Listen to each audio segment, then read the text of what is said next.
नमस्कार। अब मैं यह बतलाने जा रहा हूँ कि नवधा भक्ति किसे कहते हैं। जब सेवरी के आश्रम में कुटिया में श्री राम पैदल चल के आए हैं तो सेवरी को बहुत प्रसन्नता हुई और उसने सोचा कहाँ क्या बैठावें, क्या खिलावें।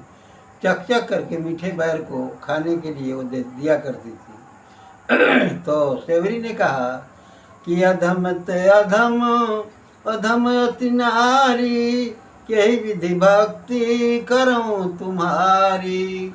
सेवरी ने कहा कि मैं नीच जाति की हूँ और उसमें भी नारी जाति की हूँ, मैं आपकी भक्ति कैसे कर सकता हूँ। भगवान राम ने सेवरी को माता कह करके संबोधित किया और कहा कि सेवरी माँ तू क्या कह रही है। अरे तुमने तो मतंग ऋषि के आश्रम में रहकर नवधा भक्ति 9 प्रकार की भक्तियों को अपना लिया है। मनुष्य को तरने के लिए एक भक्ति पर्याप्त है। एक भक्ति किसी को आ जाए तो वो संसार से उसकी मुक्ति हो सकती है। और तुम्हारे अंदर 9 प्रकार की भक्तियां हैं तो आप समझेंगे नवधा भक्ति किसे कहते हैं। प्रथम भक्ति संतन करि संगा। 9 भक्तियों में प्रथम भक्ति है संत समागम, संत की संगति करना, अर्थात सत्संग में बैठना, सत्संग में जाना। तो प्रथम भक्ति संतन करि संगा। तो 9 प्रकार की भक्तियां हैं, इसे आप 9 भक्तियों को आप सुन लें।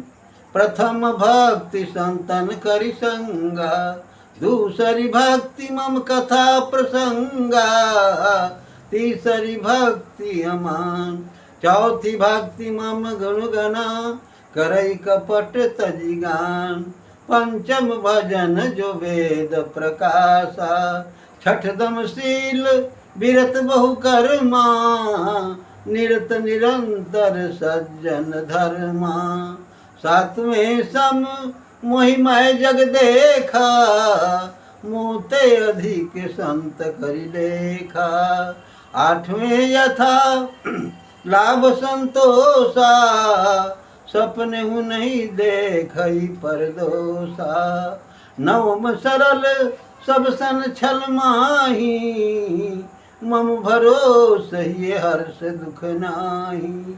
ये 9 प्रकार की भक्तियाँ हैं। कथाओं को सुनना, श्रवण करना, यह भी एक भक्ति है। शील स्वभाव का होना, यह भी एक भक्ति है। बहुत से कर्मों को परित्याग कर देना, कुकर्म जो है उसको छोड़ देना और सुकर्म को अपनाना, यह भी एक भक्ति है। और मेरे भरोसे रहे, मैं कहते हैं कि मम भरोसे ये हर्ष दुख नहीं, दुख और सुख की अनुभूति न करे, मेरे भरोसे रहे। परमात्मा के भरोसे अगर मनुष्य रहेगा तो उसके सुख दुख सारी, उसके कुशल क्षेम की चिंता परमात्मा को होगी, ईश्वर को होगी।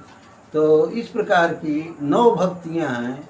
9 भक्ति में एक भक्ति भगवान श्री राम कहते हैं कि सेवरी तुम्हारे अंदर नवधा भक्ति है। 9 प्रकार की भक्तियां हैं। मनुष्य को एक भक्ति तरने के लिए पर्याप्त है। इतना ही कहकर मैं अपनी वाणी को विराम देता हूँ।